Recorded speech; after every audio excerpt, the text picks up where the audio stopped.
ಎಲ್ರಿಗೂ ನಮಸ್ಕಾರ. ನಾನು ಚೆನ್ನಾಗಿದ್ದೀನಿ, ನೀವೆಲ್ಲರೂ ಚೆನ್ನಾಗಿದ್ದೀರಾ ಅಂದ್ಕೊಂಡಿದ್ದೀನಿ. ಇವತ್ತು ಬೆಂಡೆಕಾಯಿ ಸಾಂಬಾರು ಮಾಡೋದು ಹೇಗೆ ಅಂತ ತೋರಿಸ್ಕೊಡ್ತೀನಿ. ಅದಕ್ಕೂ ಮುಂಚೆ ಇನ್ನೂ ಯಾರ್ಯಾರು ನನ್ನ ಚಾನಲ್ ಸಬ್ಸ್ಕ್ರೈಬ್ ಮಾಡ್ಕೊಂಡಿಲ್ಲ ಪ್ಲೀಸ್ ಸಬ್ಸ್ಕ್ರೈಬ್ ಮಾಡ್ಕೊಳ್ಳಿ. ಪಕ್ಕದಲ್ಲೇ ಕಾಣ್ತಿರೋಂಥ ಬೆಲ್ಲೈಕನ್ನ ಕ್ಲಿಕ್ ಮಾಡಿ, ಅಲ್ಲಿ ಆಲ್ ಸೆಲೆಕ್ಟ್ ಮಾಡ್ಕೊಳ್ಳಿ. ನಾನು ಯಾವುದೇ ವೀಡಿಯೋಸ್ ಹಾಕಿದ್ರು ನಿಮಗೆ ನೋಟಿಫಿಕೇಷನ್ ಬರುತ್ತೆ. ಈಗ ಬನ್ನಿ ಬೆಂಡೆಕಾಯಿ ಸಾಂಬಾರು ಮಾಡೋದು ಹೇಗೆ ಅಂತ ನೋಡೋಣ. ಈ ರೀತಿಯಾಗಿ 1 ಇಂಚಷ್ಟು ಬೆಂಡೆಕಾಯಿ ಕಟ್ ಮಾಡ್ಕೊಳ್ಳಿ. ಕಟ್ ಮಾಡಿಕೊಂಡು ಈ ಕಡೆ ಹುಣಸೆಹಣ್ಣು ಹಾಕ್ಕೊಳ್ಳಿ ಸ್ವಲ್ಪ. ಆಮೇಲೆ ಬಾಣಲಿ ಇಟ್ಕೊಂಡು ನೀವು ಕಟ್ ಮಾಡಿರೋಂತಹ ಬೆಂಡೆಕಾಯಿನ ಹುರ್ಕೊಳ್ಳಿ. ಅದು ಕಂದು ಬಣ್ಣ ಬರೋವರೆಗೂ ಮೀಡಿಯಮ್ ಲೆವೆಲಲ್ಲಿ ಇಟ್ಕೊಂಡು ಹುರ್ಕೊಳ್ಳಿ.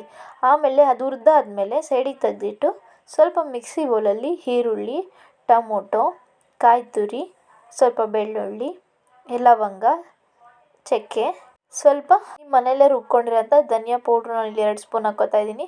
ಒಂದು ಅರ್ಧ ಸ್ಪೂನ್ ಖಾರದ ಪುಡಿ ಮಿಕ್ಸಿಗೆ ನೀರು ಹಾಕ್ಕೊಂಡು ಮಿಕ್ಸಿಗೆ ಹಾಕ್ಕೊಬನ್ನಿ. ಈ ಕಡೆ ಸಾಂಬಾರು ಮಾಡೋದಕ್ಕೆ ತಪ್ಪಲೆ ಇಟ್ಕೊಂಡು ಸ್ವಲ್ಪ ಒಗ್ಗರಣೆಗೆ ಆಯಿಲ್ ಹಾಕ್ಕೊಳ್ಳಿ. ಆಯಿಲ್ ಹಾಕ್ಕೊಂಡು ಸಾಸಿವೆ ಹಾಕ್ಕೊಳ್ಳಿ ಒಗ್ಗರಣೆಗೆ. ನೆಕ್ಸ್ಟು ಸ್ವಲ್ಪ ಜೀರಿಗೆ ಹಾಕ್ಕೊಳ್ಳಿ. ಸ್ವಲ್ಪ ಒಗ್ಗರಣೆಗೆ ಈರುಳ್ಳಿ, 1-2 ಕರಿಬೇವು ಹಾಕ್ಕೊಳ್ಳಿ. ಈರುಳ್ಳಿ ಕಂದು ಬಣ್ಣ ಬರೋವರೆಗೂ ಸ್ವಲ್ಪ ಹುರ್ಕೊಳ್ಳಿ.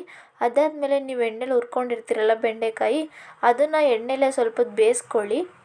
ಅದು ಬೇಯ್ತಾ ಇರಲಿ. ಇನ್ನೂ ಯಾರ್ಯಾರು ನನ್ನ ಚಾನಲ್ ಸಬ್ಸ್ಕ್ರೈಬ್ ಮಾಡ್ಕೊಂಡಿಲ್ಲ ಪ್ಲೀಸ್ ಸಬ್ಸ್ಕ್ರೈಬ್ ಮಾಡ್ಕೊಳ್ಳಿ. ಅದಾದಮೇಲೆ ನೀವು ರುಬ್ಕೊಂಡಿರ್ತೀರಲ್ಲ ಮಸಾಲೆ, ಆ ಮಸಾಲೆನ ಈಗ ಬೆಂಡೆಕಾಯಲ್ಲಿ ಹಾಕಿ ನಿಮಗೆ ರುಚಿಗೆ ತಕ್ಕಷ್ಟು ಸ್ವಲ್ಪ, ನನ್ನ ಕೈಯಲ್ಲಿ ಹಾಕಿದ್ರೆ ಅಳತೆ ಗೊತ್ತಾಗುತ್ತೆ. ಕೈಯಲ್ಲಿ ನಿಮ್ಗೆ ಎಷ್ಟು ಬೇಕೋ ಅಷ್ಟು ಉಪ್ಪು ಕಡಿಮೆನೇ ಹಾಕಿರಿ. ಆಮೇಲೆ ಸಾರು ಕೈಯಲ್ಲಿ ನೋಡಿದಾಗ ರುಚಿ ಗೊತ್ತಾಗುತ್ತೆ. ಆವಾಗ ಬೇಕಾದ್ರೆ ಉಪ್ಪು ಮತ್ತೆ ಹಾಕ್ಕೋಬೋದು. ಉಪ್ಪು ಹಾಕಿದ್ಮೇಲೆ ನೀವು ಮುಂಚೆನೇ ನೆನೆಹಾಕ್ಕೊಂಡಿರ್ತೀರಲ್ಲ ಹುಣಸೆ ಹುಳಿ, ಆ ಹುಣಸೆ ಹುಳಿ ಹಾಕ್ಕೊಳ್ಳಿ.